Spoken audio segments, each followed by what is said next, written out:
Welcome to the Sisters in Service podcast, the space where stories from active duty veterans, military spouses, chapter closed, it's simply evolved. Sisters in Service is proudly sponsored by Fit for Life Alliance, a space where people are committed to feeling better in their bodies every single day, and by My Sexy Business, where you can own a business that doesn't own you. So grab your coffee, your journal, or your walking shoes, because every episode is an invitation to listen, learn, and lean into the powerful stories that remind us service is a sisterhood that never fades. Hi, everyone. Welcome to another episode. Not another episode. Well, it is another episode, but it's our newest episode of Sisters in Service. I'm your host, Kat Corchado. And today I am sitting down with an amazing guest. Her name is Kaedy Molley. And Kaedy spent 10 years in the U.S. Navy as an Arabic cryptologic linguist and aircrewman. Wow. With deployments to Afghanistan and the Mediterranean. She later became a training instructor at Great Lakes Naval Station, helping guide others while quietly figuring out what was next for herself. She's also deeply connected to the Warrior Scholar Project. Kaedy attended the Humanities boot camp at Syracuse University in 2017, returned as an alumni fellow in 2020, and proudly calls herself a WSP fangirl. Now, I'm just going to go out on a limb and says that's Warrior Scholar Project. You got it right. It was a tough one. Since then, she's earned a degree in comparative human development from the University of Chicago, spent time working in private equity and asset management, and somehow managed to stay deeply human through it all. Kaedy lives in Chicago with her 2 dogs and gets outside whenever possible. At her core, she cares about real connection, community, and making the world feel a little more humane. This conversation is less about resumes and more about becoming, the in-between moments, the pivots, the quiet decisions that change everything. Kaedy, welcome to Sisters in Service podcast. Thanks so much for having me, Kat. I'm so excited to have a conversation with you today. Absolutely. So, Kaedy, I asked this question to all my veterans. You are a Navy vet. Did you pick the Navy or did the Navy pick you? I think it's a combination of both because my father served in the Navy. He started out as a surface warfare officer back in the 80s and then did 20 years as a reservist in the intel community as an intelligence officer. I hadn't originally planned on going into the military, but as things happen in life, you run across some obstacles, some challenges, and you have to make some decisions. And I decided that enlisting in the military was going to be a good way for me to better my circumstances in life. And I decided if I was going to do that, might as well go with what old Pop did. And that was the Navy for me. Exactly. I mean, that's what I did. There wasn't a plan to go in the military. It's one of those, like you said, you're at a crossroads in your life and you just say, what I said to myself is, I'll just go in for 4 years, right? To figure things out. And my dad was already in the Air Force when I was born. And it was just a natural transition for me to go Air Force. I didn't have any kind of curiosity about other avenues like the Navy, the Marine Corps, the Army. Although I will tell you this, I thought about the Navy because I love their dress whites. And I almost went in the Navy until the recruiter said, they don't wear those all the time, right? Yeah. Of course, we wear way uglier uniforms most of the time. And I was like, oh, okay, never mind. Classic. So, Kaedy, how was your transition out of the military? Or let me ask this first. Was this a natural, you said, I've done 10 years, it's time for me to go? Was it that? Was it something else? And what was your transition like? Yeah, this is an excellent question. And I think for every veteran, it's different. So I really love how you highlight this question. For me, it was, I had been in for 10 years. I had deployed a ton. I had done a lot of cool things I didn't think I would ever do in my life. I had flown all over the place. I learned a new language. I made incredible friends. I had come across some very challenging situations. And I think I had reached what I felt for myself at the time was an intellectual ceiling. So I was really curious about life outside the military. I started doing a ton of research, and I found a bunch of really neat nonprofits out there that are designed to help veterans in their transition, whether it's career or education or, travel, or if you need some kind of intensive therapy. There are so many incredible nonprofit organizations out there for vets. And I decided to try a couple of them out. So first one I tried was Warrior Scholar Project. We can get back to that. But that was a little taste of what higher ed might look like for me and how I might succeed. I did one that was focused on career transitions. And as exciting as it would have been to hop into a civilian career, that one also reiterated to me the importance of education for myself in order to enter a career field I really wanted to.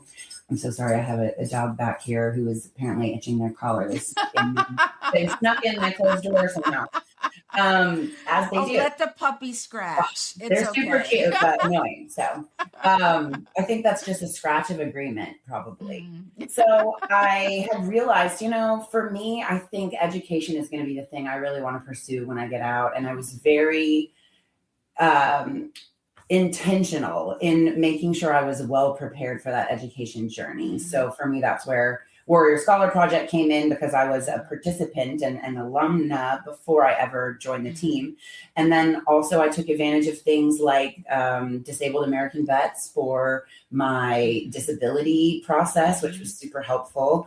And I did a ton of research. So I found all these great communities out there. I looked at everything online I could find. I asked people who had just gone through transition what their challenges were. And I think that level of curiosity early on in my transition was extremely helpful for me. And it made it a lot easier than it would have been otherwise, because I do know veterans who had a much harder time. And you picked well to pick, the Warrior Scholar Project first and be like, yep, this is it, I feel like that was pretty good. Yeah, I just found out about it and was like, I'll try that. I'll go to this week-long boot camp at a university and see what happens. But I just felt so enlivened from that experience. And I think this is something that can resonate with a ton of veterans. Whatever the organization is, they end up finding a bit of a community in during their transition. I think it's massively helpful for us to make sure we know there is support. There are others going through what we're going through, and there are people who believe in us. Yes. What year did you get out of the military? I got out in 2019. Okay. I think it's interesting that when I got out, there was, and not saying there wasn't anything out there anything out there that I was told about. Okay. And it was like a drought. You just kind of, you get out and, I always wondered why people who had gotten out of the military but had stayed in the area and they would come back to the squadron that they used to be. And I'm like, why are you here? Go be a civilian. Yeah, what are you doing back here? Didn't you escape? No, I'm joking. I know. Yeah. But but in comparison to what you have, there's a lot out there, but that can also be a problem. If you've ever gone into the bread aisle and someone said, can you pick up a loaf of bread? And you're sitting there for 20 minutes going, wait, what? Yeah. How many types of bread are there? It's like drinking from a fire hose. All of a sudden, all of these things are being, pick us, do this. And you're like, oh. So what do you do when you get overwhelmed? You make no decision at all. Yeah. Decision paralysis is very real when you have too many options. Exactly. But I think you were smart about it in, saying, I'm doing research. And that's what I think a lot of people need to do.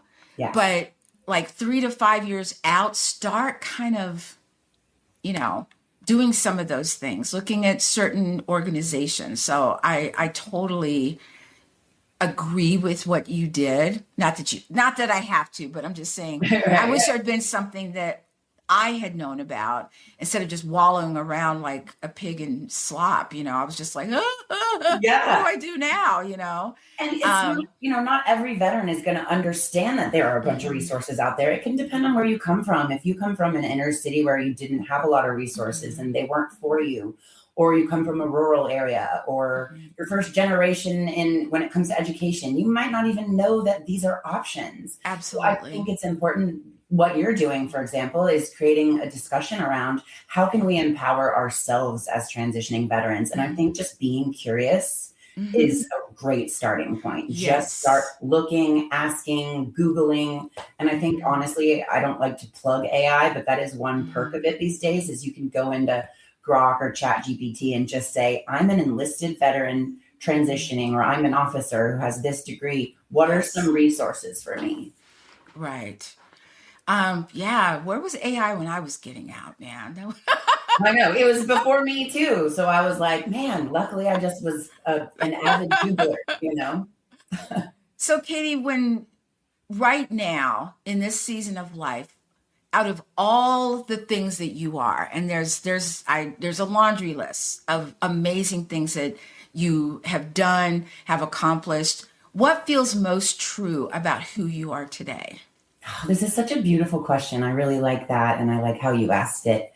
So I learned a lot in college about intersectionality, which is all these different identities that we as humans can have that we represent, right? Like, I'm a woman, I'm a white woman, I'm a Southern white woman, I'm a veteran, I'm a female veteran, I'm a disabled veteran, I work in nonprofit. All of these are intersectional identities, and we all have a different set of them. No, I don't think any two people have the exact same ones, because this goes down to your background. Where do you come from? Who are your parents? Et cetera. And so I think that it's up to us to explore different facets of ourselves and our identity and find out which ones we hold most dear and which we feel, to me, what's most important is can contribute to helping others. So I think, to properly answer your question, I would say the parts of me that I am most proud of, that I find I feel most authentically myself within when I embody them,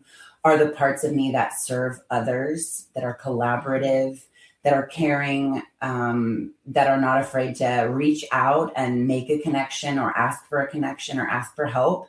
So I think those very emotional intelligence heavy aspects of myself are what I'm probably most proud of, despite all the really interesting technical skills I've been able to master or at least attempt to master in my lifetime. So I think I'm really proud that I've ended up in a career that involves social impact, especially helping fellow veterans. Yeah, I mean, that's so true. I mean, as veterans, we still want to serve in some form or fashion. And I think it's interesting when I look back through my childhood. So I've been a military brat, military spouse, active duty military, and now veteran. And what I didn't realize is that as a military brat, you have to learn how to make friends quickly. Yes. And someone said, wow, it's really interesting that you're a military brat and now you're a podcast host and now you're doing this and that. And I was like, oh, yeah. Yeah. But I think what I identify with most is fitness, because I've been in the fitness industry for 40 something years, and veteran. Yes. Yeah.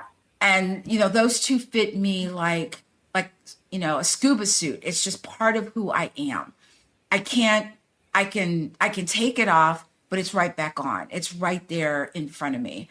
Kaedy, when you talk about yourself and your background, what's something people usually don't expect when they hear about you and what you've done and what you've accomplished?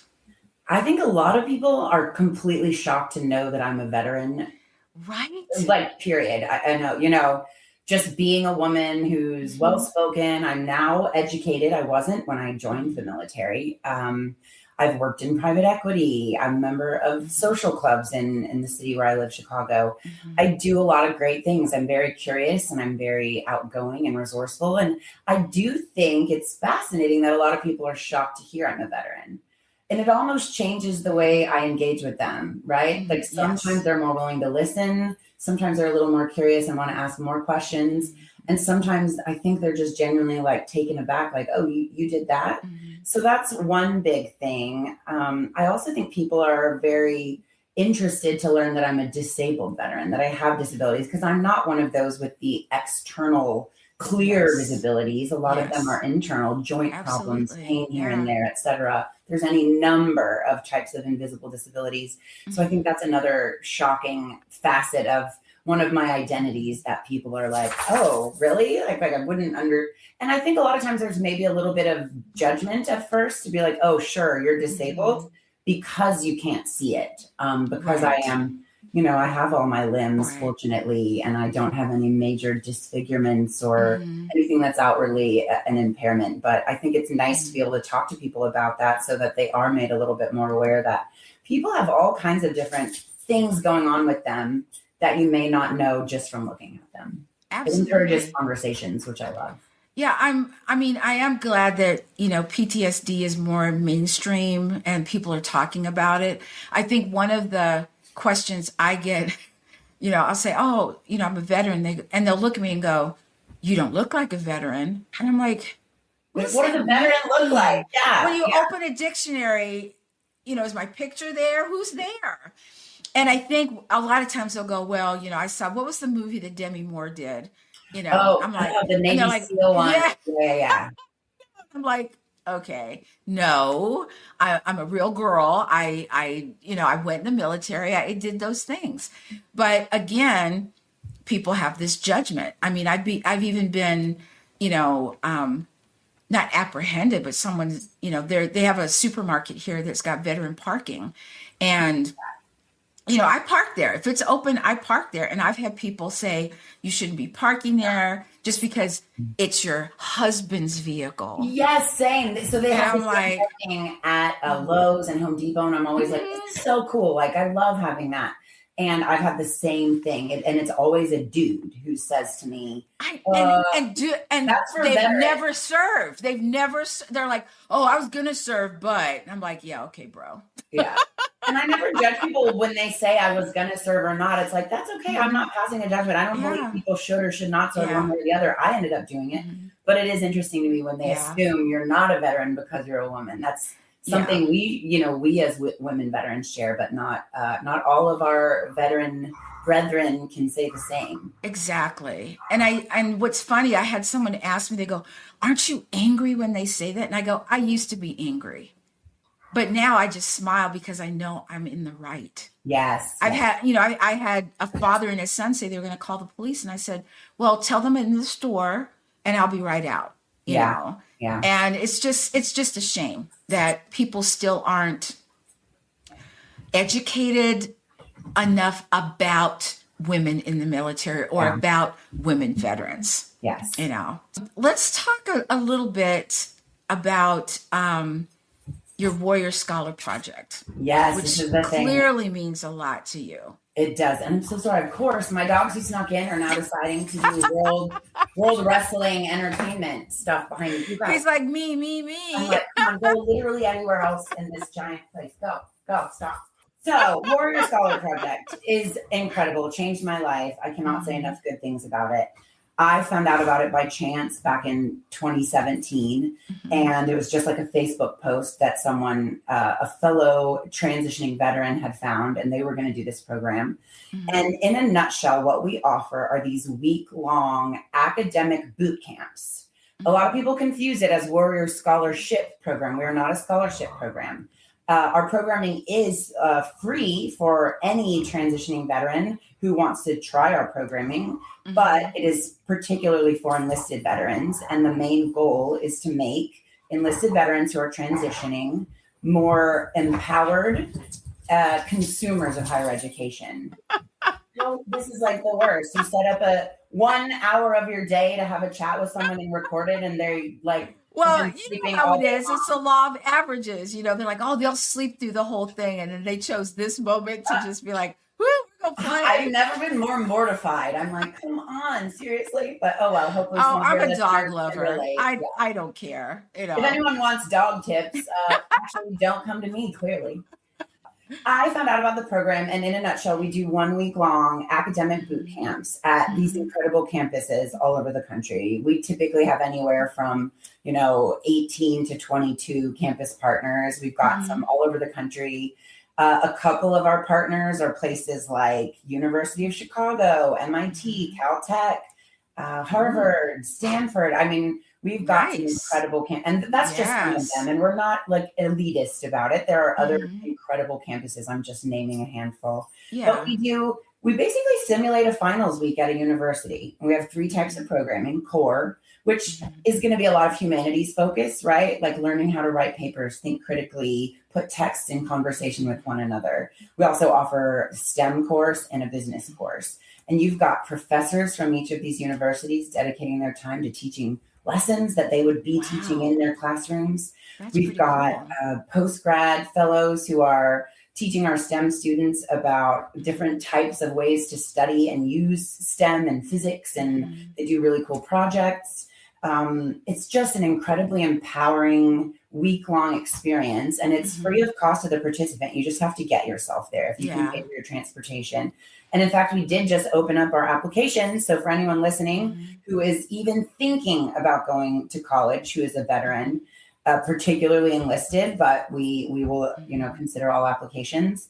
It's a week-long free boot camp for you to try out a really intense college week and prove to yourself that you have what it takes to succeed in the classroom, and that it's going to make you feel really good. And you're going to feel super empowered to use your GI Bill, apply to schools. You'll learn a lot about how to assimilate better on campus, which for me was a huge part of what Warrior Scholar Project did for me. Yes. So it's about confidence building, community building. But it's being with your team. It's being with your people.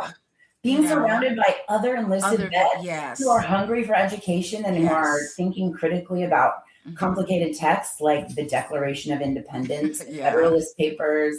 My dogs are getting amped up behind me just thinking about it. So I cannot tell you enough how cool it is. And just the fact, like you said, to be surrounded by people like you, like to look around the room and see what be reminded of what incredible intellectual beings you've been serving with, I think is also such a magical part of the experience. We also offer other types of programming, but this is our core. This is our heart and soul. And we have a very robust alumni community. So once you complete a course, you are a WSP, a Warrior Scholar Project alum for life. And there's a lot of cool ways to engage. I grew up my entire life on bases. Yeah. And even now I could go to a base. It could be a Marine base. And I'll get on base and go, these are my peeps. These are my peeps. Yes. Yes. I just feel very at home on a base. And what did Warrior Scholar Project give you that you didn't even know you were missing? Oh, confidence is the number one thing. And, it's odd to say I was in the Navy for 10 years. I learned Arabic at the Defense Language Institute. I deployed to Afghanistan for a year. I, completed aircrew school and got all these warfare pins. And I did a lot of things. But when it came to a college campus, I did not have the confidence. I was probably the least confident person. Like, there's no way I'll succeed in school, because I had tried college right out of high school and I just wasn't emotionally mature enough for it. Didn't have the study skills, just wasn't in a good place. So I think that confidence was the number one thing it gave me. And also, like I said, that sense of community. I'm not in this alone in my journey. There's all these people willing to help me succeed. I think that was massive. I just think that when we get out of the military, I had the false, I don't know what you want to call it, that companies would be throwing contracts at me. Like there'll be no, work for us. I felt like I wanted to be that number round one draft pick, sense of entitlement. I think is what you're looking for. This is common with veterans. Yes. And then the fact that no one returned my call, or I was told I was overqualified. And then the sense of loneliness and missing your military service, the mourning for it. And it's, after you get all through that, then you go, wait, where am I? What am I doing? How did I get here? Kind of thing. And you have to try to start figuring it out. So, Kaedy, how did it feel to return to WSP, not as a student, but as someone holding space for others? Yes, and I love your question, because something cool about Warrior Scholar Project are what we call our fellows. We have these training fellows every summer that are at the boot camps at these campuses. They travel around throughout the summer. There's usually 3 of them on a team. And one of the requirements to be a fellow is that you are an alum. So you have to have gone through our week-long programming, completed it in order to come back and pay it forward. So in between myself joining the team at Warrior Scholar Project full-time on the central staff, back when I was in school at the University of Chicago, technically it was during COVID, unfortunately, but we still had our programming. We just did it all remotely, still with all the campus partners. I got to be a fellow. So I got to come back a few years later after I had done my week-long program at Syracuse. And here I am, a student at the University of Chicago, a student veteran, the first female undergrad as part of their cohort program, which was cool. Congratulations. Yeah, it was super cool. Really neat opportunity. And I got to come back and pay it forward to these future me, right? Because a lot of our participants want to apply to be fellows. They want to come back and pay it forward as well. And I think that's a really empowering feeling to say, I remember when a fellow vet was inspiring me, because all of our fellows are either on their way to great schools, at great schools, or they're on some really amazing journey. So I had fellows who were a coastie, right? And a fellow Army guy, and they were going to Stanford and Notre Dame. And I was like, you're enlisted and you're going to Stanford? Like, what? And it really empowered me to go back and get started on my own college journey and aim a lot higher than I would have.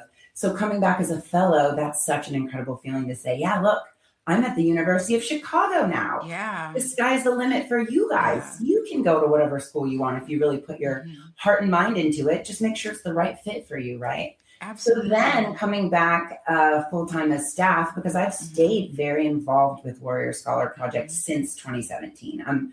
Like I said in my bio, and that's the bio on the website. I made them put that I'm a fangirl because I'm obsessed, because the impact it had on my life is really immeasurable. I've stayed involved. Times when I was struggling in school, I could reach out through our Slack channels to fellow alums who were at other great schools who had finished this part of their transition or were in their job hunting part or whatever. And there's someone who's willing to help and reach out and pay it forward. So I loved this continuous engagement. We do a lot of cool alumni engagement opportunities. It's just a really neat community. And when you walk into veteran education spaces, inevitably there's so many people that are like, did you do Warrior Scholar Project? And then a bunch of people are like, I did. When did you do it? And it's this really neat thing. It feels like a sense of community. Absolutely. You know? And so you don't walk into some space and go, I don't know anybody here. Maybe you don't know anybody, but there's someone who's on the same path or has been there or is doing it, you know, just like you did. It's just like when you meet fellow veterans out in the world, right? Anywhere. You could be at the grocery store and someone's got a veteran hat on and you're like, hey, there's this sense of kinship and shared experience that immediately makes you more willing to connect and be a little bit more vulnerable than you would with a stranger. Absolutely. Because you're like, hey, we did this thing. We can share this. This is a common interest of ours. So I think that's an incredible part of it, and being able to come here full time and keep the mission going and keep the impact. And I wish more people really understood how serious the impact is. It's a week-long experience that can last a veteran a lifetime because of this higher education, mind-opening, and better opportunities that come for you, and increased socioeconomic earning potential. It can really change outcomes for generations. It's such a cool thing. I love it with all my heart. I guess it goes back to being curious, you know, saying, wow, we're asking the what if? What if I reached out and asked about this? What if they said, hey, you could do this, you know? Kaedy, you've moved between different worlds. You've done so many things. And as a veteran, we get out of the military and we have this, you know, we talk to these people and they've done what you've done, or, you know, now they're running their own business and now they're doing all these things, and you get out of the military and your path kind of doesn't look like everyone else's, or it's, you know what I'm saying? Did you come across that? Yeah. What was that like for you when you felt like your path didn't look like everyone else's? You know, I'm not going to sugarcoat it and say it's a super easy way to be traveling alongside others. And I'm not saying there is one traditional path, right? I think we all understand there's not one way to do it. But being, for example, like a 35-year-old first year in college at the University of Chicago was definitely a bit noticeable and interesting and scary, right? Yes. I remember, I'm now very good friends with him, but my first Mm-hmm. internship at this private equity firm in New York, the Mm-hmm. analyst who was in charge of me as his team intern was like 24, and he's like telling his mom, like, I have a 36-year-old woman who's my intern. And, of course, what's magical about it, now we are dear friends. Anytime I go to New York, we get together, have dinner, catch up. Like, we will be lifelong friends. But, I remember him telling his mom, like, my intern's 36. And she's like, be nice to her. She's just trying to make a difference. And now we laugh about it, right? But I found that what helped me in all those moments of feeling different was being open, having a sense of humor about it, and being willing to like outwardly talk about it with people. And that's not for everyone. Some people don't want to be outed as a veteran, and that's fair. Some people don't want to have to talk about their very personal experiences. Or even answer all those questions. Yes. Like, oh, did you have to do push-ups? And I'm like, oh God, that's your question? You're like, yes, and I don't do them anymore, clearly. Well, for me, not you, Kat. You're very in shape, but I need to get back in the gym. No, but for me, it actually enabled me, this being different, this non-traditional status throughout my transition journey, enabled me to really make some very unique and special friendships. And because of our veteran experiences, whether you're a 36-year-old veteran or a 22-year-old veteran, I think it gives you a great opportunity to step up in spaces as a leader, because we have soft skills. We're willing to be uncomfortable when other people are not used to being uncomfortable. We're grittier, right? We have a little bit more resilience. We know what it's like to suffer, but laugh it off because you're suffering with other people, and one day it'll make a great story. So I think all those things. I found personally that all the things that made me different, being able to talk about them and embrace them and laugh about them, was truly something that enabled me to shine in moments that I might have been worried I would feel alienated. So that's advice I would give to veterans who feel comfortable sharing. Obviously, though, you want to be a good listener as well as a good sharer. So be curious about others' experiences, not just telling people about yours. Right. I was infinitely curious about the quote unquote kids I was in school with, who were, half my age, but they had done incredible things right that I didn't necessarily get right the first time. They had the study skills. They could help me write my papers. They knew how to get through tough math problems. So I think being open to others' experiences and not having a chip on our shoulder as veterans is really important. I think one of the things that we bring to the table, not only as veterans, but as women, as we have this gut instinct, we have this thing that if we listen to it, will steer us in the right direction. Yes. So when did you know, through all the things that you've done, when did you know when it was time to pivot versus when it was time to stay? Because I feel like I hate my job, but I'm making money and blah, blah, blah. When did you say, I like this, but there's got to be something more to this, or something more to me? This is such an excellent question, and it's not an easy one, honestly. I think for everyone that's going to be so different. And for me, I've always just been one of those people who, when something gets challenging, I have to find a way to get through it and then think about my next step so that I don't find something quite as challenging maybe next time, or maybe something I feel better equipped for. Or when you feel like you've reached a point where you're not growing anymore, I think that's crucial. Yes. I think sometimes we want to run away from hard stuff, but I think something cool the military taught me was that the hard stuff is where we experience the most growth, and it enables us to approach the next challenge or a moment of discomfort more preparedly. So I think for me, it's a gut thing, right? I'm not paying my bills as well as I could be. Maybe it's time to look at more education. I'm not feeling a sense of fulfillment in my daily work when I wake up. I don't love spreadsheets.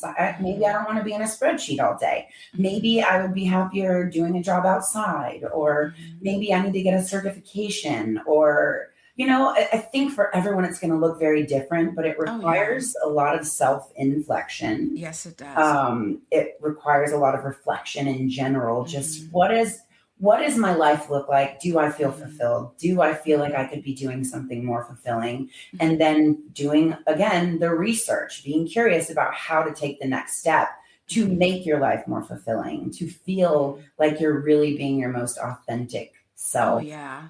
But so I say go with the gut, and you can't be afraid. I've discussed with a lot of my friends how some people will live unhappy their entire lives because they're so scared of the what if at the other side. But, you know, we've learned in the military, like, no matter what's happening, we seem to find a way to get through it, even the worst times. So what could possibly be worse in the civilian world when you're trying to take an education pivot?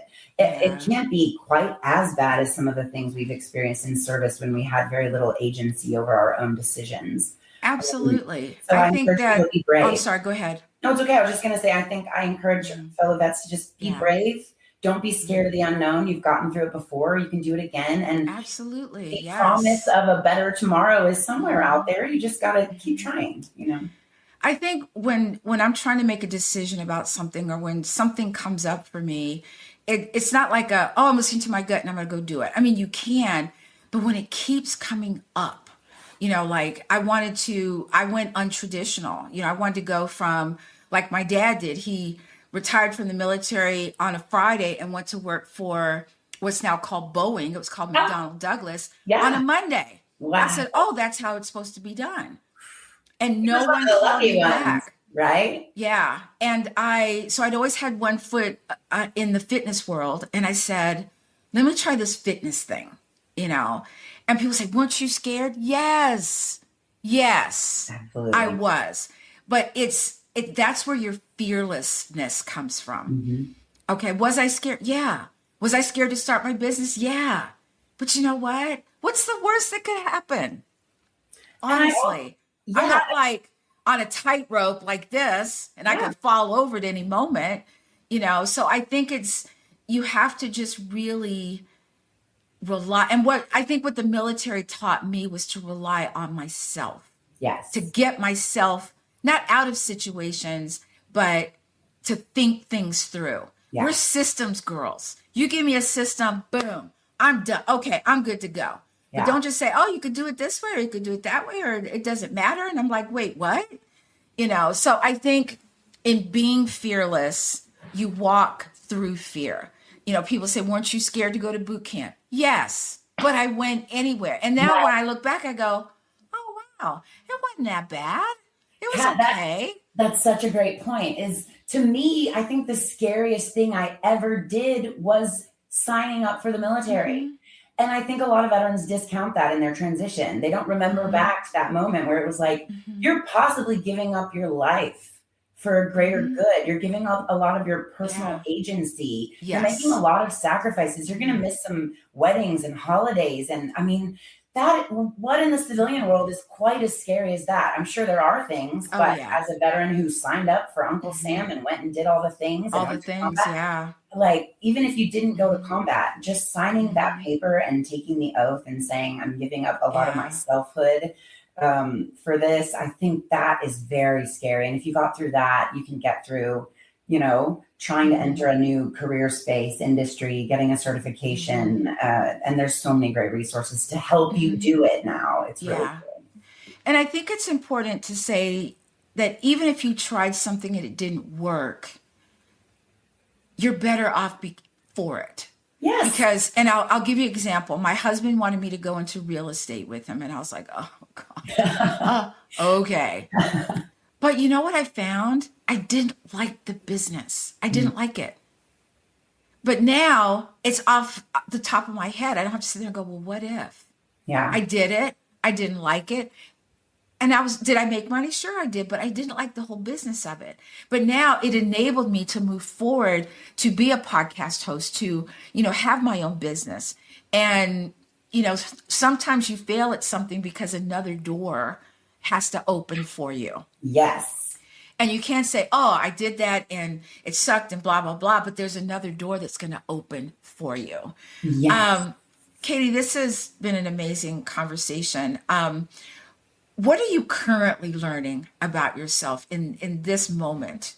Ooh, God, your questions are phenomenal, Kat. They really make me be brutally honest with myself, and I appreciate that. So I think every day I learn stuff I need to work on.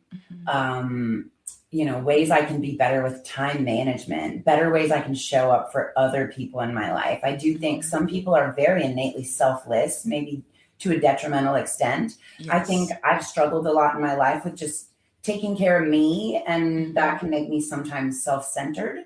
So I'm always trying to improve the ways I think about others, engage with others, show up for others. I think I'm also learning about how lazy I am innately without someone making me work out. The military, I was so fit. I always played sports growing up. I was always on a team. My dad, I was like junior Olympic swimmer, did all that stuff. Wow. But then being in the military kept me in that fitness mindset because I always had buddies around to work out with. Yeah. But now it's just me.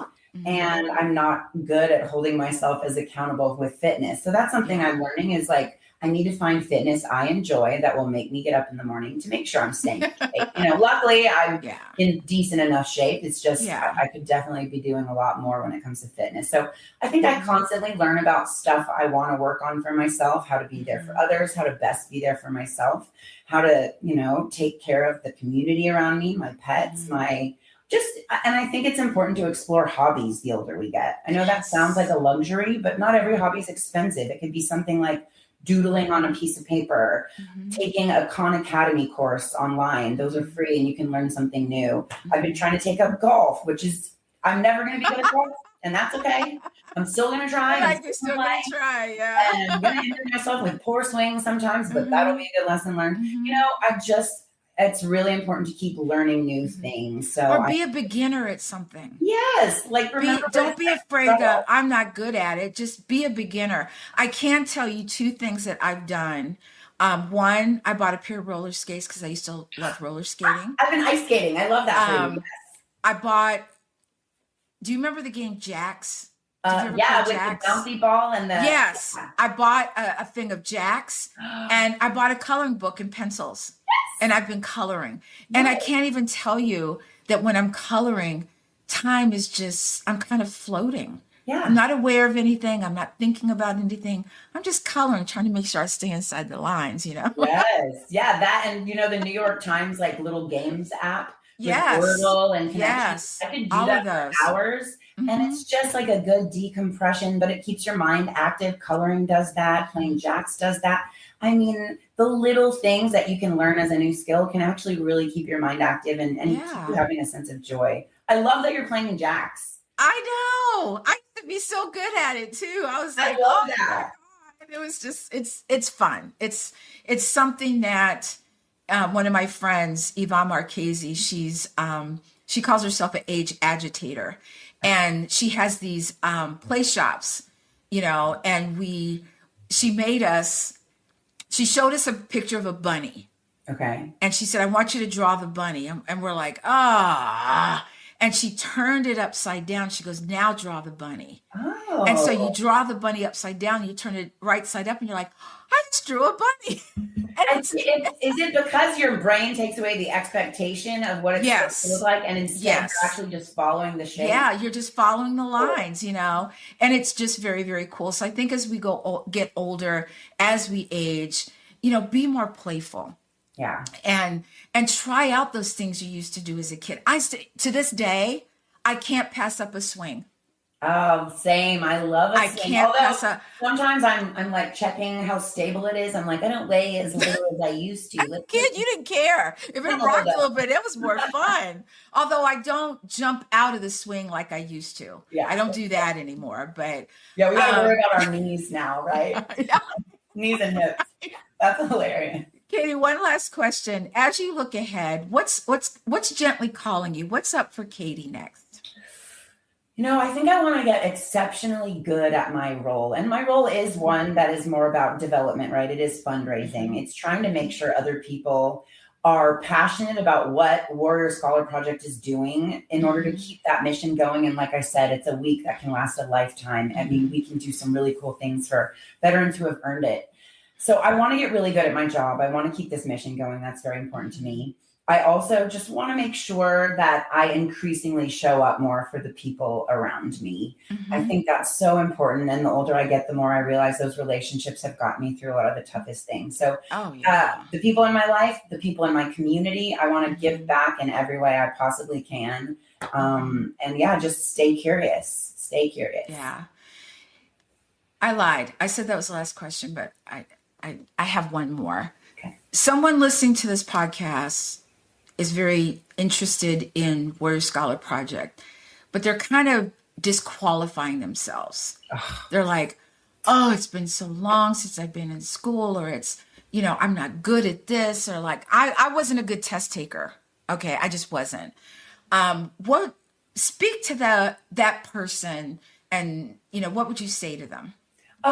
So the whole goal of Warrior Scholar Project is to support you, collaborate with you in your journey to make you succeed. It's not a competition. There's no grades. We're not judging you on your performance. This is a pre-college time for you to learn how to do it right. Learn about your weaknesses, learn about your strengths.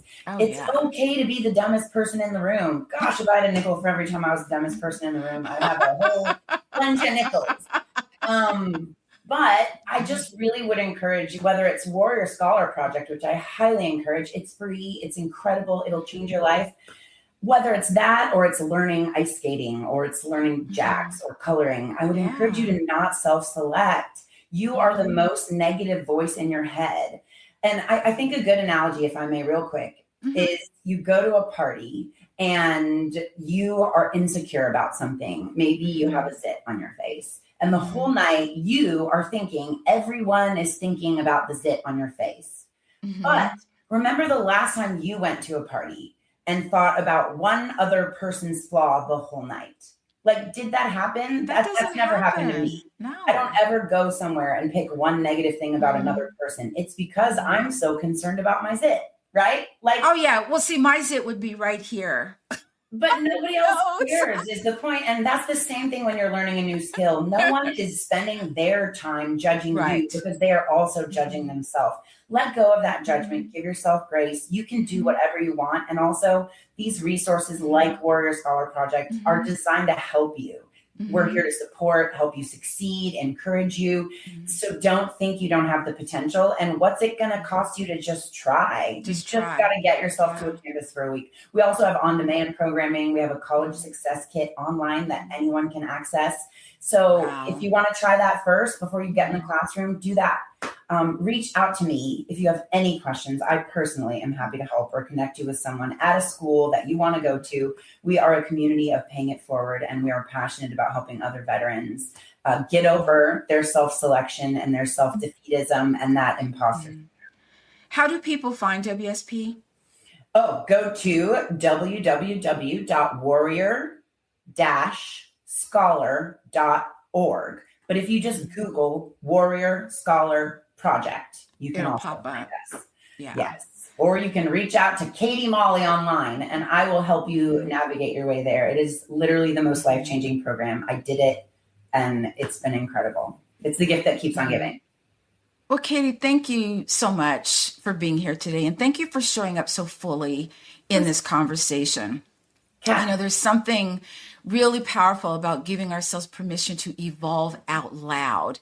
And I think you've done that beautifully.